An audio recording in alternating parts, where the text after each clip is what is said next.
அதிலே பொன்னார் செய்த தூப கலசமும் முழுவதும் பொற்கடு பொதித்திருந்த உடன்படிக்கை பெட்டியும் இருந்தன. அந்த பெட்டியில் மன்னா வைக்கப்பட்ட பொற்பாத்திரமும் ஆரோனுடைய தளிர்த்த கோலும் உடன்படிக்கையின் கற்பலகைகளும் இருந்தன. உடன்படிக்கை பெட்டியிலே 3 பொருட்கள் இருக்கிறதை நாம் பார்க்கிறோம். மன்னா, முதலாவது என்னன்னா மன்னா. இஸ்ரேல் ஜனங்களுக்கு 40 வருடம் வனாந்தரத்திலே தேவன்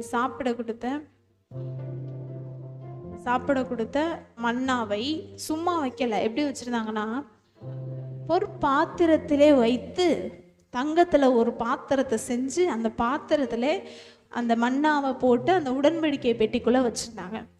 2வது விஷயம், ஆரோனுடைய தளிர்த்த கோல். ஒரு குச்சி தளிர்த்து இருந்தது. தளிர்க்கப்பட்ட ஒரு குச்சி வளருமாங்க?